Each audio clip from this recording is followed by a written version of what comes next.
여러분 안녕하세요. 김정현입니다. 자, 이제 월간 김정현 9월호의 모의고사 해설 강의를 시작해 보도록 하겠습니다. 단 풀어보셨죠? 풀어보시고 나서 해설 강의 들으시면서 몰랐던 것들 확인하시고 다시 한번 복습하시기 바랍니다. 자, 1번부터 가볼게요. 자, 가와 나라에 대한 탐구 활동으로 적절한 것은 되었습니다.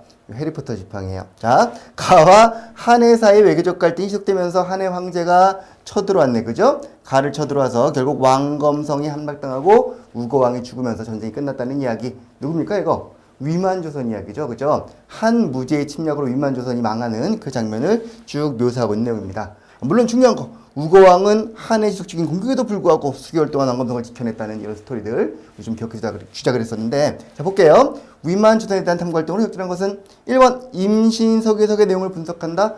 임신석의석이 뭡니까? 임신년의 맹세를 기록한 돌멩이다 이런 뜻이었는데, 진평왕때로 추정하고 있죠. 612년경 화랑으로 보이는 두 청소년이 요로요로한 책을 읽고 다시 만나자라고 맹세한 내용을 담고 있는 조그만 돌멩이입니다. 어느 나라 거? 신라 겁니다. 자, 2번 관산성 전투의 원인을 살펴본다. 관산성 전투란 백제 성왕이 신라 진흥왕을 공격했다가 오히려 죽었던 그런 사건이었죠. 그 관산성이니까 관계없을 것 같고요. 3번 칠지도에 새겨진 명문의 내용이라고 되어 있는데, 칠지도는 백제의 근초고왕이 일본에 하사한 것으로 전하는 그런 칼입니다. 따라서 백제와 외의 관계는 볼 수 있겠지만 역시 위만조선과는 거리가 멀어 보이고요. 4번입니다. 위만 집권 이후 변화된 경제상을 조사한다. 이게 답이겠네요. 그렇죠? 위만 집권 이후에 강력한 철기가 막 들어오면서 급격히 발달을 했대요. 그리고 생산력도 높아졌고요. 그래서 이와 같은 힘과 경제력을 바탕으로 주위 나라들 정복하고 한과 주변국 사이에서 중개무역 기억하시죠? 구사하다가 결국 한 무제의 침략을 받았다라는 그따구 스토리였습니다. 콜! 정답 4번이고요. 2번 문제 가볼게요. 자, 밑줄근 이 나라에 대한 설명을 옳지 않은 것은 되었습니다. 이 나라에 대해 여러 사서에 기록된 이야기에 보니까 김수로 왕과 형제인 그다 이렇게 됐습니다. 자, 김수로 왕이 누구예요? 탤런트 아니고요. 김수로는 대가야, 금관가의 시조죠. 따라서 금관가의 시조인 이 사람과 형제였던 이 사람은 현재 어느 지역? 고령 지역을 중심으로 나라를 일으켰던 그 사람입니다. 누구요? 이진아시왕이라고 나왔는데 우리 시조 이름 몰라도 좋고요. 어쨌든 하나 김수로왕 포인트, 두 번째는 고령 포인트. 자, 금관가의 중심지역은 어디? 경상도 김해 쪽이고요. 대가의 중심지역은 고령입니다. 따라서 이 나라는 어느 나라? 대가야구나. 자, 금관가야가 전기연맹 주도권을 갖고 있었는데 4세기 말 5세기 초 딱 400년이었습니다. 광개토대왕이 신라에 침입한 왜구를 격퇴하려고 도와주려고 왔다가 그 와중에 금관가야를 공격했단 말이야. 그래서 금관가야가 힘이 약해지는 사이에 고령 중심의 대가야가 새로운 맹주로 떠오르기 시작합니다. 라는 거였어요. 자, 후계가 연맹 주도한 건 누구? 그래서 대가야입니다. 2번 진흥왕제에게 신라와 동맹을 맺었다 돼 있는데 그럴싸하죠.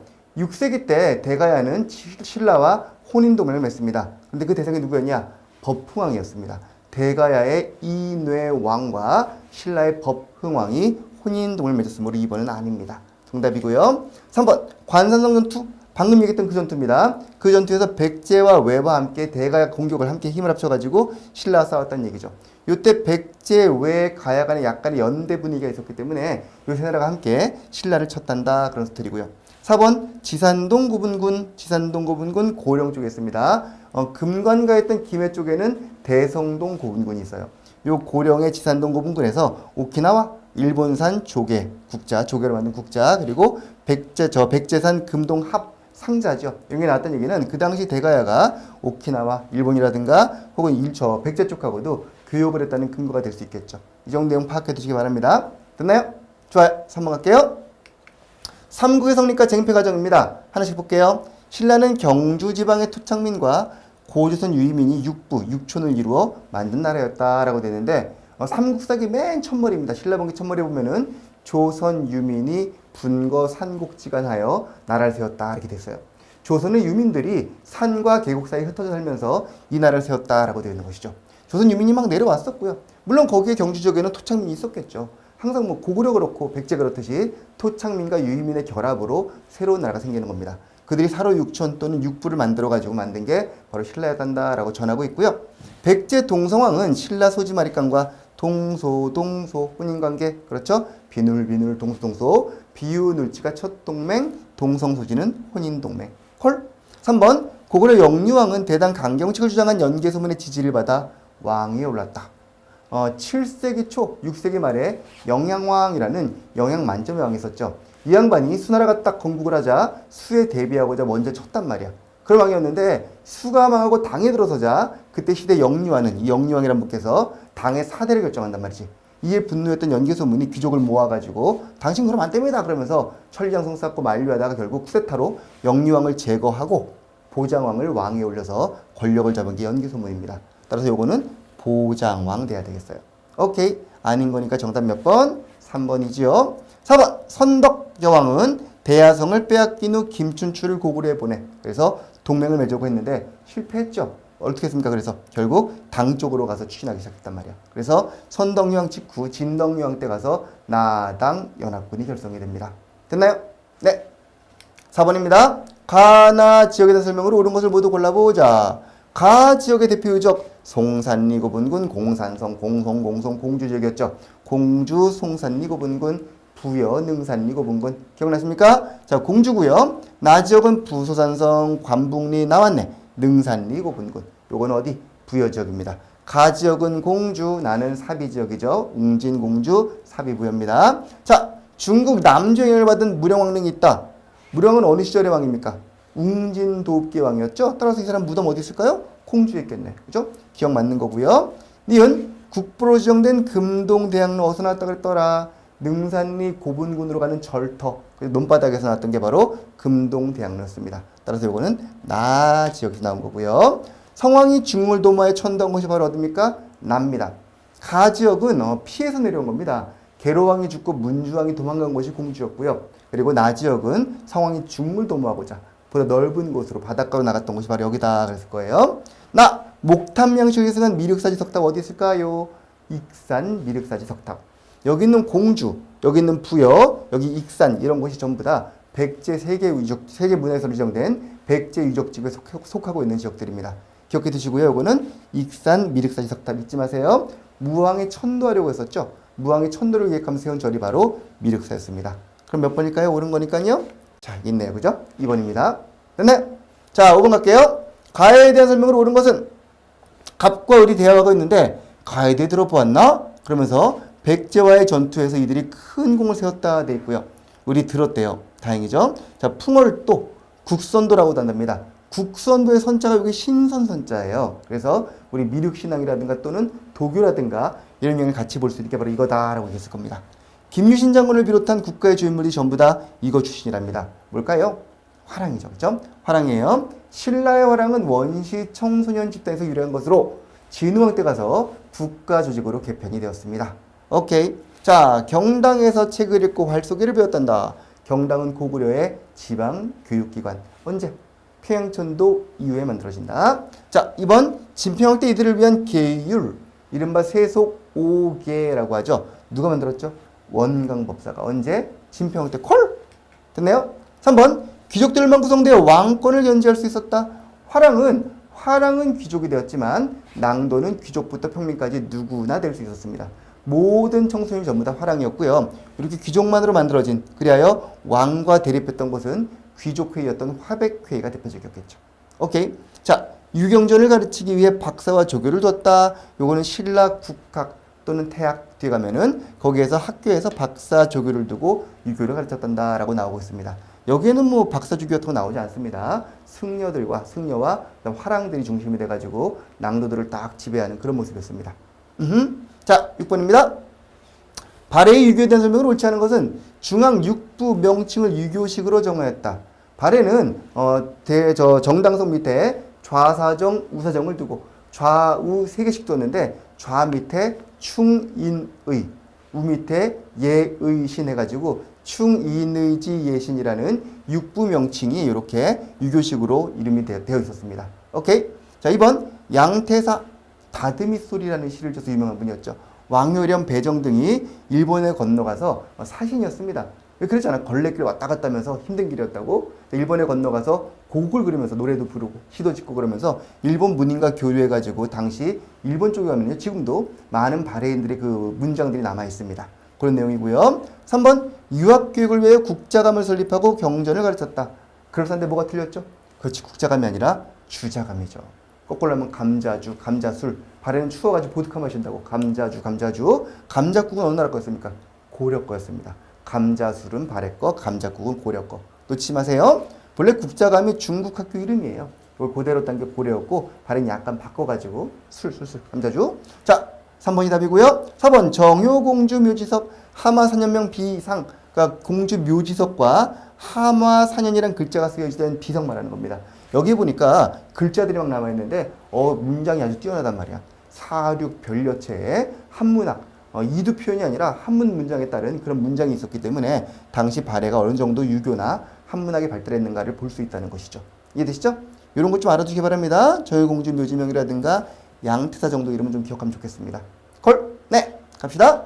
7번이에요. 자, 밑줄근 경제정책으로 옳은 것은 의천의 천태종 개창을 지원한 왕. 누구죠?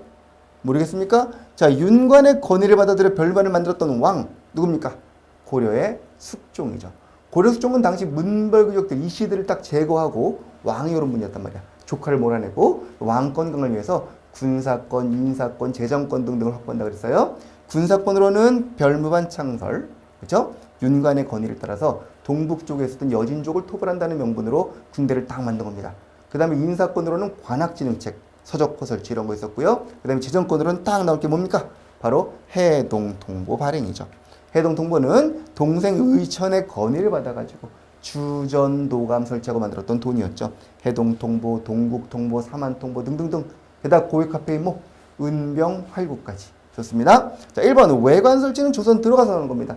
태종이 제일 먼저 만들었고요. 전시관은 경종, 목종, 문종 때 3번에 걸쳐 개정되면서 만들어졌고요. 신도를 등했던 사람은 누굽니까? 고려 말의 공민왕이었습니다. 됐나요? 자, 18번 갈게요. 삼별초를 묻고 있습니다. 삼별초는 무신들의 사병 기반이었죠. 최후가 만든 야별초에다가 나중에 신의군을 더해가지고 3개의 부대인 삼별초를 만들었다. 신의군은 몽골의 포로로 잡혀갔다 돌아온 사람들, 그러니까 몽골 시정을 좀 알고 있고 싸움 좀 하는 분들 모아가지고 만든 게 삼별초예요. 무신의 사병이다 보니까 좀 떠세가 좀 있었단 말이야. 행패 부리고 막 이러면서. 근데 이 무신들이 그만 항복을 해버린 거지. 어디에? 여몽 연합군에. 그러자 마지막까지 싸우자 그러면서 끝까지 항쟁했던 사람이에요. 처음에 강화도를 출발해가지고 어디로 갔을까요? 진도로. 누구의 지휘 아래? 배중손, 배안의 손이 있다. 배중손 지휘 아래 가가지고 승화우 온이라는 사람을 왕으로 추대해가지고 나라를 만들었단 말이죠. 요 한방땅에서 어디로 갔을까요? 제주도에 가서 김통정의 지휘 아래 항파 주성에서 싸우다가 전사했던 분들. 콜? 됐습니까? 자, 1번 신기군, 신보군, 항목은 아닌데 신들린 기병, 신들린 보병, 마귀를 막는 군대 스님들 누구였습니까? 요거 방금 나왔던 별무반 이야기예요. 자, 2번 원종의 환도 결정에 반발하여 일어난 거 맞고요. 개경으로 돌아가자 그랬더니 싫다 그러고 그런 겁니다. 강화도에서. 승화우 온 옹립했고 장기항쟁은 민중의 지원이 있었죠. 특히 호남 지역에 있었던 사찰 세력들과 민중들이 지지하면서 당시 진도 지역과 마지막 제주도까지 항쟁이 가능했다는 이야기입니다. 됐나요? 자, 그 다음 문제 가볼게요. 9번입니다. 밑줄 친 그대에 대한 설명을 옳은 것은, 자, 군수로 파견되는 그대가 마땅히 해야 할 7가지 일이 뭐냐 그랬더니 잘 외우고 있습니다. 이겁니다 하고 말하고 있어요. 틀린 죽어요, 왕 앞에서. 어쨌든 간에 수령이 해야 될 7가지 이야기, 수령 7사를 얘기하고 있는 거죠. 어느 나라입니까 그럼? 고려예요, 조선이에요? 조선입니다. 조선의 수령을 말하고 있는 거예요. 밑줄 친 그대는 군수로 파견된 사람이니까 그대 밑줄이 있어야 되겠죠. 수령으로 파견된 사람. 좋습니다. 조선의 수령에 대한 설명을 옳은 것은 지방의 행정, 사법, 군사를 모두 갖고 있는 왕의 심부름꾼. 걸. 육조 직계 실시로 권한이 약화된 거 수령이 뭔 상관이야? 육조 직계는 왕권이 강화되는 거기 때문에 오히려 왕의 대행자인 수령도 함께 강해집니다. 요거는 의정부가 약화될 수 있겠죠.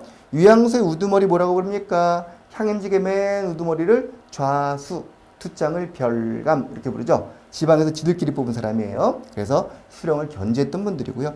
호장, 기관, 장교, 통인 등등 세부적인 이름을 갖고 있던 분들은 바로 향리들입니다.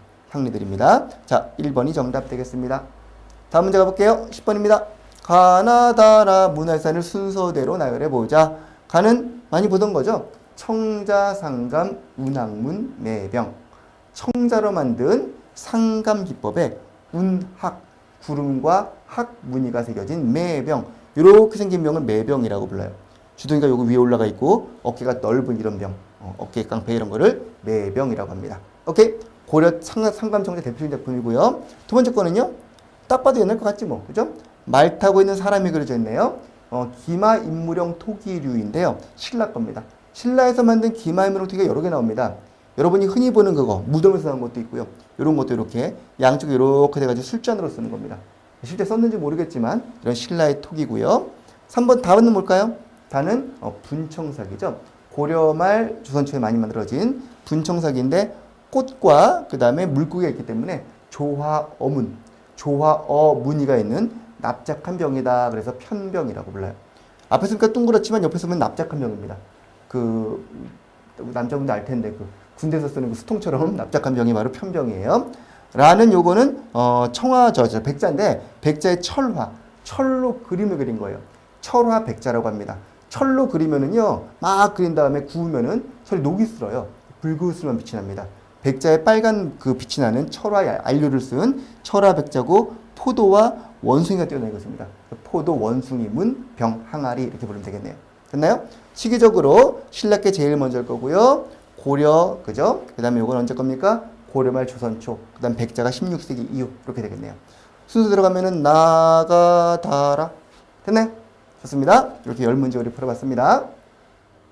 자, 11번 문제입니다. 가나다라 전투를 일어난 순서대로 옳게 나열한 것은 되어 있죠. 행주대첩, 탄금대, 명량, 노량 어느 전투에서 임진왜란에서 일어났던 어느 전쟁에서겠네. 임진왜란에서 일어난 전투들인데요. 자, 순서 알고 있죠 우리? 맨 처음에 우리는 졌단 말이요. 누가 졌죠? 부상충들이. 그죠? 부산, 상주, 충주. 부산, 상주, 충주인데 우리 충주 기억하셨을 겁니다.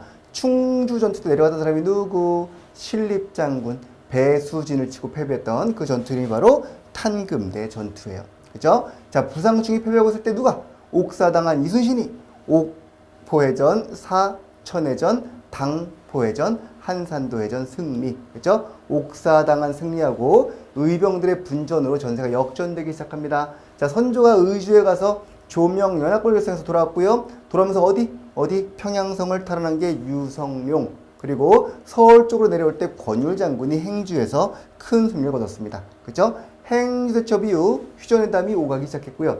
결렬되고 나서 다시 한번 터진 게 무슨 전투? 정유재란. 그 전투에서 누가? 이순신 장군이 명량과 이어서 도망가는 일본들을 적퇴했던 노량에서 전사하시죠. 이렇게 두 개의 전투 기억하셨을 겁니다.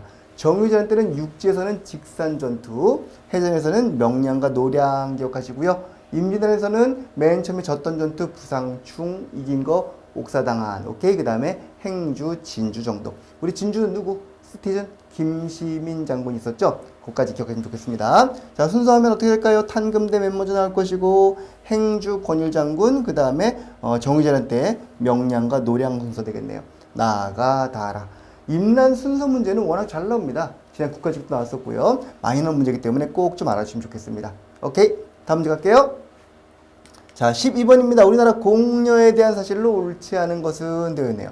우리 공려 그럼 딱 떠오르는 게 원간섭기 공려. 그죠? 하지만 그 뒤에도 중국은 끊임없이 우리나라 여자들을 요구했단 말이에요. 원간섭기 이후에 조선도 명과의 공려 문제가 상당히 시끄러웠습니다. 공려를 막 3,000명 데려가고 막 이래가지고 세종이 나중에 중국과의 공려 문제를 타결하고 막 이랬단 말이죠. 공려 문제들인데 그 뒤에도 공려는 아니지만 요 보다시피 청에 잡혀갔던 분들도 있었고 다양한 중국과의 관계 속에서 여성분들이 많은 피해를 봤던 거죠. 우리 뭐 옛날에 여자들은 노비처럼 이렇게 팔기도 하고 팔리기도 하고 또 막 끌려가기도 그런 경우가 많았습니다. 그래서 여성들의 어떤 그 역사를 좀 알면서 여러분들이 여성가족부 의미도 파악해 보시고 여성들의 문제는 좀 알아들어 그랬었죠. 근대계도 그렇고 한번 파악해 볼게요. 이게 뭐 시험에 딱히 나올 만한 문제인지 모르겠습니다만 전근사의 여성 문제로 좀 다뤄줄 수 있기 때문에 한번 다뤄봤고요. 우리나라 공려 문제인데 1번 원에 보낸 공려 중에는 황후에 오른 사람이 있었나요? 있었죠. 우리 알고 있잖아. 누구? 기철의 누이 동생인 기황후, 하지원. 그죠? 그런 경우 있었고요. 명예 공려로 뽑아보는 후궁 중에서 순정을 당한 사람도 있었다. 우리 세조 때 공신이었던, 세조의 계유정난 공신이었던 한확이라는 인물이 있습니다. 이 한학의 누이가 명예 갔다가 공려로 갔다가 후궁이 됐습니다. 영락제 후궁이 돼가지고 나중에 상당한 벼슬자리에 오르고 있단 말이야. 한학이 세조의 뭐 이름도 받아오고 이랬다고 하는데 그 여성이 바로 영락제 죽은 다음에 순장을 당했던 그런 대표적인 인물이에요. 이런 경우도 있었고요. 청에서 돌아온 환양녀들의 우리가 또 환양년하는 그 환양년의 어원이 바로 환향녀예요.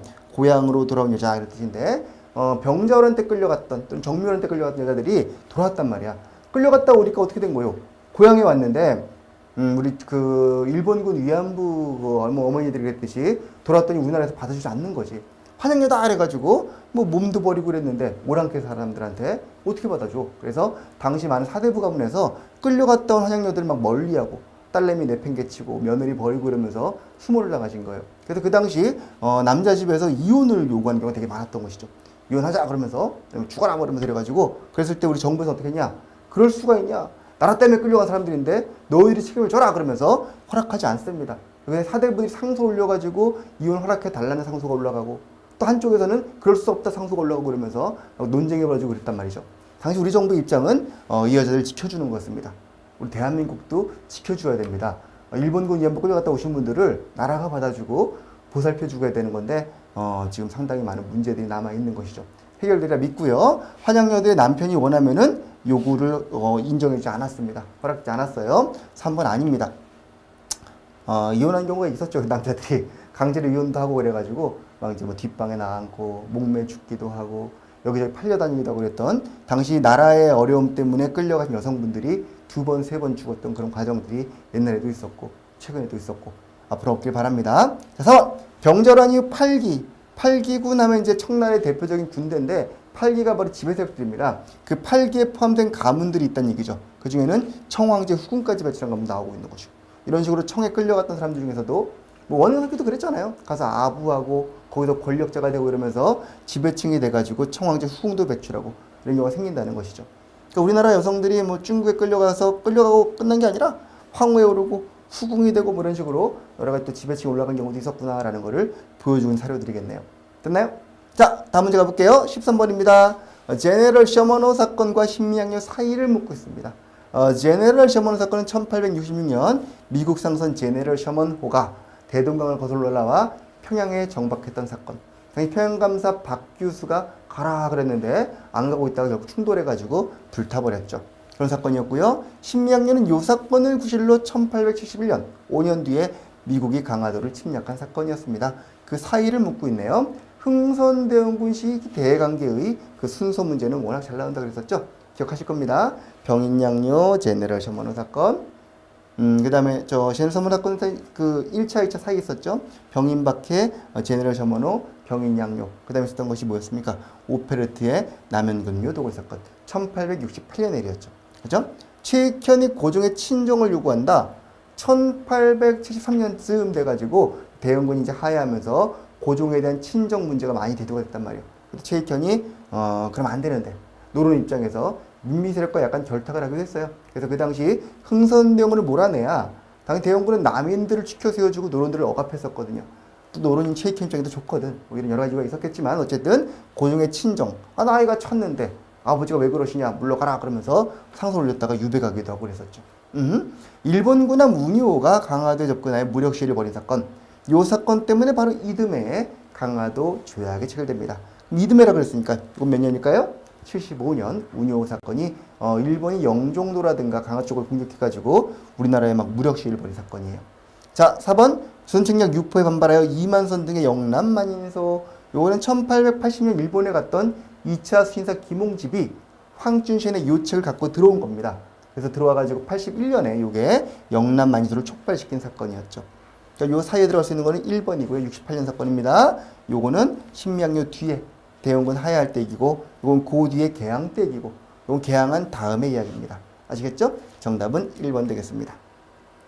자, 14번입니다. 또 사회 문제네요. 이렇게 순서 문제 많이 나오거든요. 사료의 순서도 나올 것이고 사건 순서도 나올 것이고 뭐 전투 순서도 나올 것이고 잘 기억해 두세요. 가나 사이 시기를 묻고 있습니다. 우리 정부가 왕명을 받들어 교정청을 설치하고 우리 스스로 개혁을 하고자 했다라는 거예요. 우리가 교정청을 왜 만들었을까요? 동학 농민운동 1차 봉기 때 무슨 화약? 전주 화약 이후 우리가 농민들의 요구 조건을 심의할 목적으로 만든 게 바로 교정청이었습니다. 6월달의 일이었죠. 자, 공사가는 즉시 베베르 공사가 묵고 있던 건물에 딸린 방 2개를 왕에게 제공하였다. 왕이 베베르 공사가 묵고 있던 건물에서 잠을 자나 봐요. 무슨 사건? 아간파천 이야기죠. 세자까지 이렇게 파천하시는 그런 모습이에요. 아간파천은 1896년 2월입니다. 요 사이를 묻고 있는데 아주 복잡했죠. 1차 봉기 이후 우리가 개혁을 하려고 했는데 얼마 안 가서 일본 역을 공격해가지고 경복궁을 점령하고 군국 기무처를 만들어요. 이게 1차 갑오 개혁이었습니다. 그렇죠? 그 사이에 전쟁이 진행 중이었어. 어떤 전쟁이? 청일 전쟁이. 이 전쟁에서 누가 이겼나? 일본이 이겨서 무슨 조약? 시모노세키 조약으로 일본이 랴오똥반도라든가 이런 데를 하향받게 되자 누가 분노했어요? 러시아가. 그래서 요동만 돌려줘 그러면서 세 나라의 겐세이 삼국 간섭 도프러. 러시아 힘이 세지자 빡친 일본께서 우리나라 명성황후를 시해하시는 이른바 을미사변을 일으켜버리신 거죠. 나쁜 놈들이에요. 남의 나라 국무를 시한 겁니다.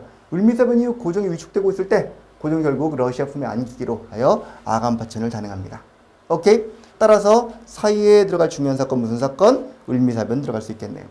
자, 영국의 검문도 점령 사건 언제입니까? 1885년 갑신정변 직후 러시아 남하가 시작되고 그리고 영국이 올라와서 검문도를 점령한 사건이었습니다.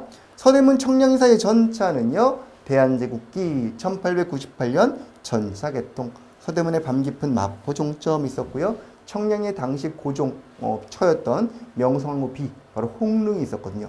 지금 남양 쪽으로 옮겼는데 당시 청량리 홍릉이 있었습니다. 그래서 청량리에 있는 홍릉과 그러니까 명성황후의 그 무덤에 왔다 갔다 하기 위해서 그리고 서대문을 연결하는 전차가 개통이 된 것이죠. 하와이에 정부국민 이민노동자 갔던 거는 1902년경의 일이었습니다. 첫 이주노동자가 그때 하와이에 사탕수수 농장에 팔려가신 거지 뭐 노동자로. 그분들이 지금 미국 이민 1세대들이세요. 이때 하와이 노동자 있었구나 알아두시고요. 우리가 이번 월간 김정에서 다루기도 했습니다만 이렇게 이주 노동자들 이때도 그랬었고요. 그 뒤에 우리 독일에 가신 분들 60년대 분들도 있었고요. 다양하게 이주 노동자들께서 외국에 나가서 한국의 삶을 일구시고 그 나라에서 1세대, 2세대 가지고 현재까지 살고 계신 거죠. 우리나라 대한민국 그러면은 한반도 안에 있는 국민들뿐이 아니라 해외 교민들도 같이 염두에 두고 생각을 해야 될 겁니다. 공무원 되실 거니까요. 교민들도 우리 민족이구나, 우리 국민이구나 생각하시고 함께 늘 생각하시는 습관을 좀 길러주셨으면 좋겠습니다. 요분들 있어요. 자, 15분 문제 가볼게요. 다음 사건 중 일어난 직접적 배경이 나머지와 다른 그게 뭐냐는 거죠. 민영환 조병세 선생이 자결했던 건 언제입니까? 을사늑약 때. 그렇죠? 데미텍스 헐버트 파견, 고종이 미국의 헐버트를 파견하여 역시 또 월간 김정현 깨알 같은 홍보, 그죠? 헐버트를 파견하여 을사늑약의 무효를 알리려고 했습니다만 실패하고 돌아왔죠. 헐버트 나중에 미국의 억류가 되었던 분이에요. 나중에 안중근의 이토사살, 시기적으로는 1909년의 일입니다만 이토가 바로 누굽니까? 을사늑약 때 파견된 통감이었단 말이에요. 그 통감 죽여야지 하고 죽인 게 이때였단 말이죠. 따라서 이것도 을사늑약의 직접적인 배경이다라고 볼 수가 있을 겁니다. 자, 13도 창의군의 서울육력전 3번, 4번 봤을 때 시기가 요게 더 뒤에요. 뒤입니다만 13도 창의군이라고 하는 건 직접적으로 고종의 강제퇴위와 그다음에 군대산이 배경이 된 겁니다. 물론 이것도 을사늑약에 대한 불만이 있었을 거고요. 이제 또 고종퇴위라든가 정밀병의 연장이기 때문에 그에 대한 것도 있을 겁니다. 그러나 이렇게 직접적 배경이라고 한다면 요거는 군대산과 고종퇴위, 요거는 을사늑약을 들어볼 수 있다는 것이죠. 정답은 그래서 4번으로 가겠습니다. 이런 문제는 여러분이 뉘앙스를 갖고 푸는 겁니다. 시기 문제가 아니고요. 배경이라고 하면 어떤 게 직접적으로 연관이 되어 있는 걸 보시는 거예요. 그렇다고 해서 제가 방금 말한 대로 여기에 정밀병이 연관되지 않은 거 아닙니다. 3번도 정밀병의 연장일 수 있습니다. 왜? 안중근은 그 당시 의병장의 자격으로 했던 거니까. 하지만 이렇게 직접적 배경이라고 했을 때 어떻게 볼 것이냐의 문제를 가장이기 때문에 가장 어떤 게 다른가를 파악해 보시라는 것이죠. 문제 푸는 요령이에요. 아시겠죠? 자, 16번 문제입니다. 가나다라에 대한 설명을 옳은 것은 되어 있고 학교가 똥똥똥똥 나와 있네요. 무슨 학교인가? 유경공원 하면은 영재를 육성하는 공공교육기관. 영재 육성, 바로 엘리트 양성을 위한 공립학교, 최초의 공립학교로 1886년에 만들어졌죠. 당시 미국에 보빙사로 갔던 분들이 건의하여 만들어진 것이고 미국에서 헐버트, 길모어 같은 교사들을 보내주어 선교사들이 가르쳤던 그런 학교라고 되어 있습니다. 관료 양성이 목적이었고요. 원산 학사는 원산, 덕원 지역 계양장에 만들어진 최초의 근대적 사립학교로 관민이 합심하여 만든 문물을 가르치는 그런 학교였습니다. 자, 배지학당은 1885년에 선교사들, 감리교에서 만든 학교였습니다. 최초의 선교사 계열 학교였고 바로 이듬해 또 유경저 이화학당도 만들어지고 그러죠. 대성학교는 1907년에 신민회 회원이었던 안창호 선생이 평양에 만든 애국계몽 계열의 학교였고요. 됐나요? 자, 길모 등 외국인이 교사로 채용되었다. 그렇습니다. 지역관민들이 합심해 만든 공립이 아니라 사립학교일 거고요. 울산의학후 애국계몽운동이라고 만든 거는 대성학교이고, 그죠? 개신교가 만든 선교목적학교는 배지학당이고, 두 개 딱 바꾸면 되겠네요. 됐나요? 오케이. 17번 갈게요. 1920년대 일제히 정책으로 오른 것은 모르면 안 되지, 이거는. 10년대 무단통치, 20년대 문화통치, 30년대 후반부터는 민족말살통치. 오케이, 좋습니다. 조선인이 하나에 적용되는 조선태영령, 몽댕이로 찰싹찰싹 때리는 거. 조선 민사령, 조선 형사령 등등 조선인 별도의 법을 만든 건 언제입니까? 10년대 얘기예요. 그렇죠? 자, 조선인 자치가 일부 허용된 도평의회, 부면협의회 등은 1920년대에 일본이 자치론자들, 참정론자들을 회유할 목적으로 만든 가식적인 자치기구였습니다. 그렇죠? 지방자치라고 했습니다만 여기 들어간 분들이 누구예요? 일본인이 중심이었고 일본인들이 많이 거주하지 않는 곳에서는 한국인들이 들어갈 수 있는데 연 부과금을 얼마 이상 낸 사람들, 즉 재산이 좀 있는 분들입니다. 재산세 얼마 이상 낸 사람들 중에서 친일파로 끌쓸만한 놈들을 데려다가 여기다 딱 끼워주는 것이죠. 의결은 되지 못했었고 자문 정도만 했던 그런 기구였습니다. 회설립 시 총독의 허가를 받는 회사령은 10년대고요. 20년대 요거를 허가지에서 뭘로 바꿉니까? 신고제로 바꾸어 누구나 쉽게 차릴 수 있게. 왜? 일본 자본 막 들어오라고 그랬던 거였고, 독립운동 탄압을 위한 조선사상범 예방구명되었는데 1925년에 치안유지법이 만들어집니다. 알고 있죠? 뭘 탄압했었죠? 그때 독립운동가와 사회주의자들, 그들이 10년 만기 출소 끝나고 나온 게 35년이란 말이야. 그러자 이들을 감시할 목적으로 1936년 일본은 조선사상범 보호관찰령을 만들어요. 그들을 보호관찰하기 위해서. 그리고 5년 뒤 태평양 전쟁이 발발되는 그 시점쯤에 이제는 예방구금령. 말도 안 되지. 미리 예방하여 구금하는 겁니다. 사상범이 뭐 써있나 사상범이라고? 그렇잖아요. 근데 너 사상범이지? 그러면서 미리 예방하여 깜빵에 쳐넣는 황당한 법을 만든 게 41년의 일이에요. 이해했습니까? 우리나라 사상 탄압을 위한 법으로 치안유지법, 사상범 보호관찰령, 그리고 사상범 예방구금령 정도는 파악해 두시면 좋겠습니다. 20년대 몇 번입니까? 그러면 2번입니다. 자, 18번 문제입니다. 다음 사건에 대한 탐구활동으로 적절한 것은 홍커공원! 일본인 경축대 위에서 폭탄이 빵 터져가지고 가다바 죽고 시다가와 다치고 이러면서 난리가 났습니다.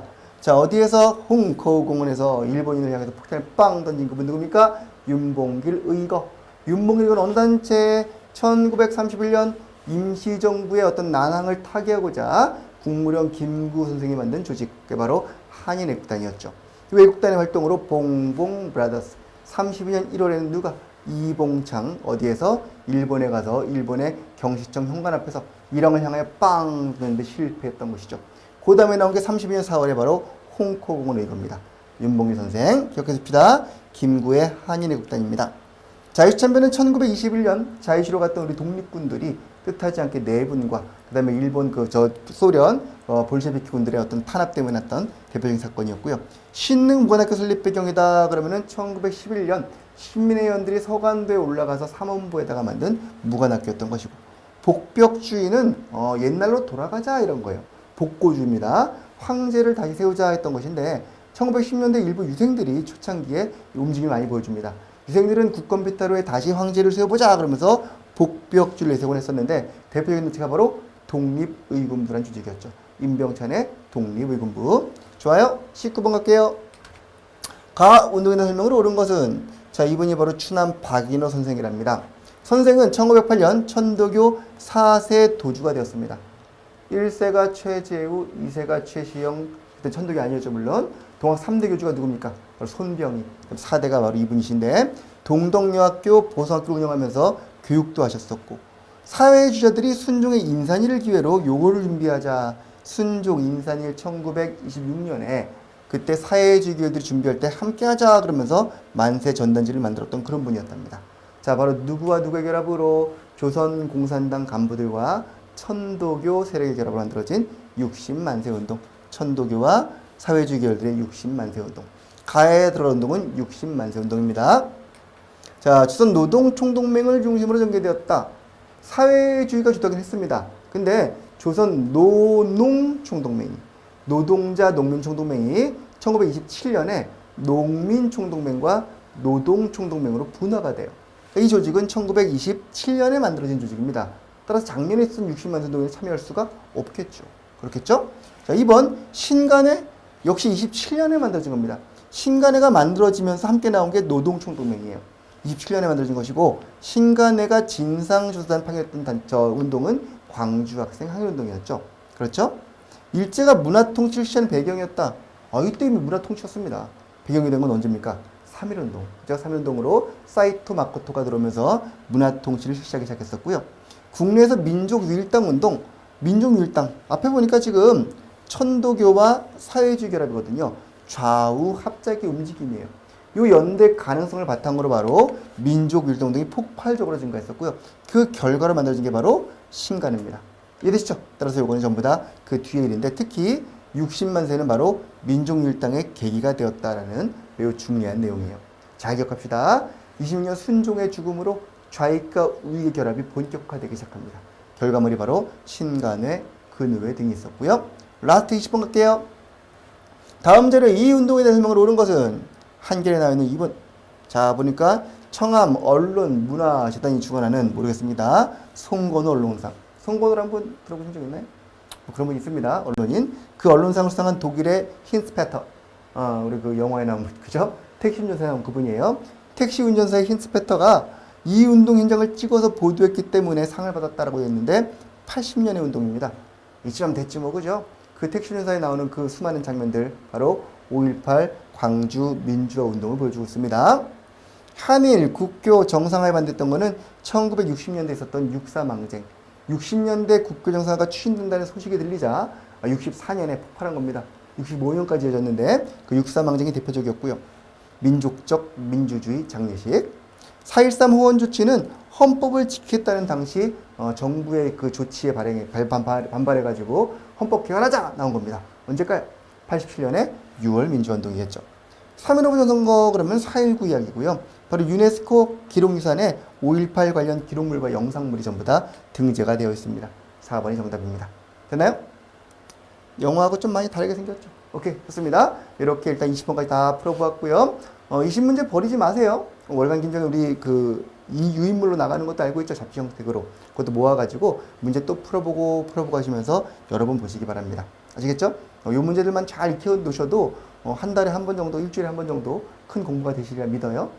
라는 믿음으로 만든 거니까 활용 잘 하시기 바랍니다. 아시겠죠? 자, 그럼 또 다음 달에 뵙겠습니다. 수고하셨습니다.